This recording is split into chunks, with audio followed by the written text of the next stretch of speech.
With the Saudi Arabian Grand Prix on the horizon, the feelings for the Mercedes team heading into it are less of hope and more of desperation. But while the Brackley team's appalling performance at the season opener in Bahrain was the result of their technical shortcomings, Jeddah should become a scene for a different kind of disaster, as an internal clash is starting to seem unavoidable. In fact, given the harsh criticisms that their star driver Lewis Hamilton has started to level at the team, Mercedes should be gravely concerned that things may get ugly. So, are the reports of a civil war brewing within Mercedes true? And what is all this talk about Hamilton leaving the team? Oh, let's dive in, shall we? Hamilton had set his sights on returning to title-winning glory this year in pursuit of a historic 8th World Championship after going an entire season without a victory for the first time in his Formula One career in 2022. The W14 car's inability to compete with Max Verstappen's dominant Red Bull in the season-opening Bahrain Grand Prix, however, raises concerns about the 38-year-old Hamilton's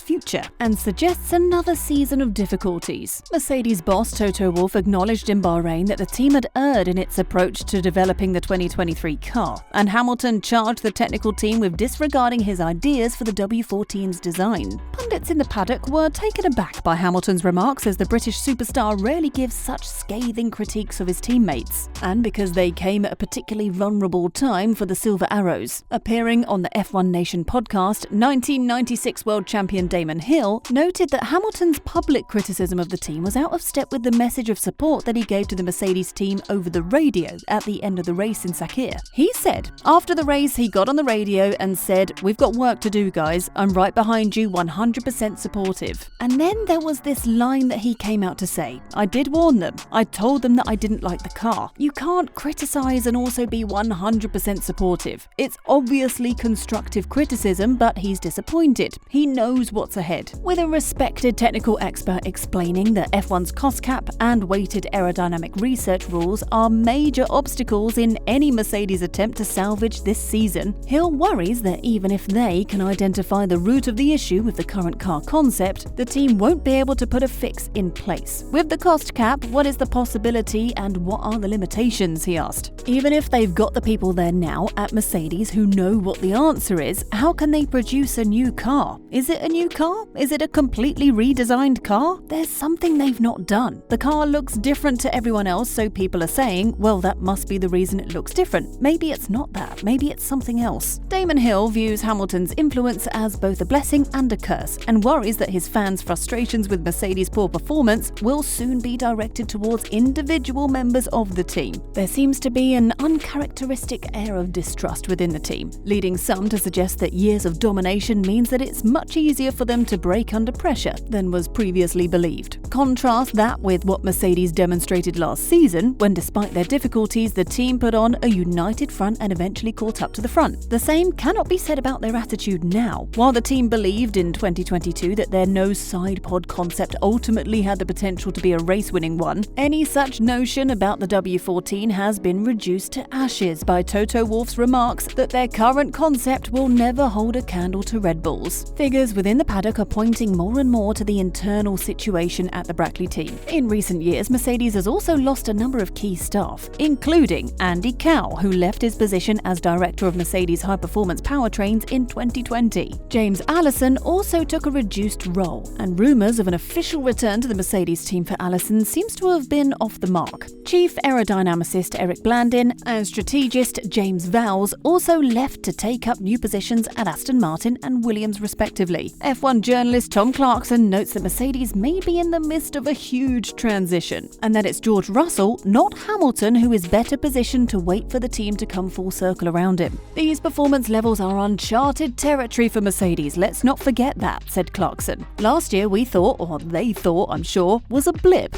Oh, we'll get back to winning ways regularly in 2023. And that's looking difficult, isn't it? So they're having to manage expectations from fans. I think there's probably a lot of internal management as well. What about James Vowles? I know that when Mick Schumacher joined Mercedes at the end of last year, it was James Vowles who sorted out his contract. So the fact that James has left would suggest that it's very last minute, and there's a hole that needs to be filled there. The team, I feel, is in a state of flux. And while George can grow with the new look Mercedes somewhat, for Lewis, you can see it's a stress, because he's running out of time to get that 8th championship. With Hamilton's main goal of adding another championship to his current tally of 7, the 38-year-old might be more willing than ever to move to whichever team he could achieve this with. With Mercedes currently in no position to provide him a championship-winning car, there are a couple of options. Given Carlos Sainz's impending contract expiration at the end of 2024, Ferrari is most likely Hamilton's best option. The 7-time champion has previously stated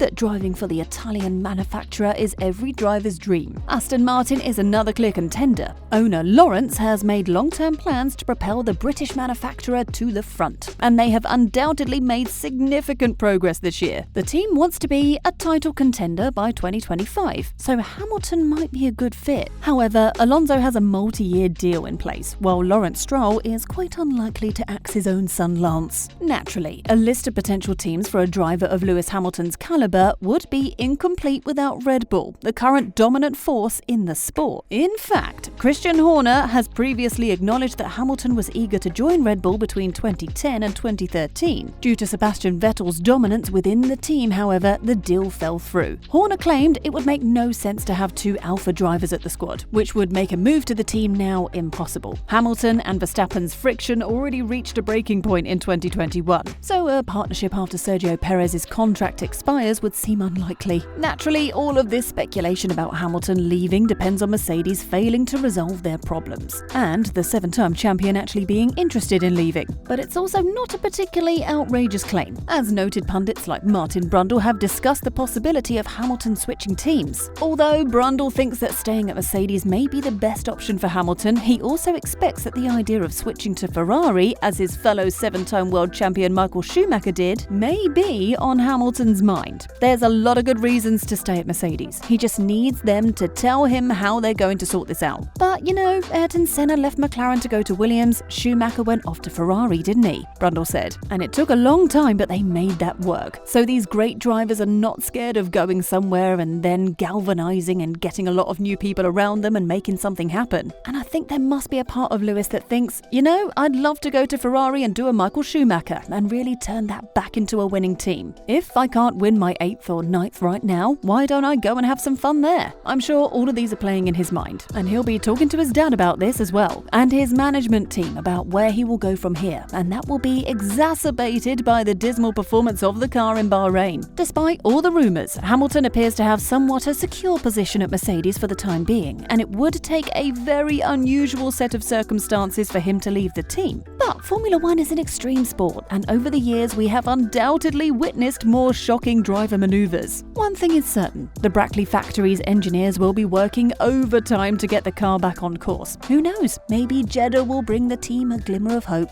Tell us what you think. Will Mercedes pick up the pace in the upcoming races, or do their problems require a longer-term approach to solve? Do you think Hamilton could make a shock move to another team? We'd love to hear from you in the comments section below. And if you're looking for more F1 news, check out our video on Fernando Alonso's warning to Red Bull. Thank you for watching. If you liked the video, please consider liking and subscribing to the channel, and don't forget to click the bell button to be notified of future videos.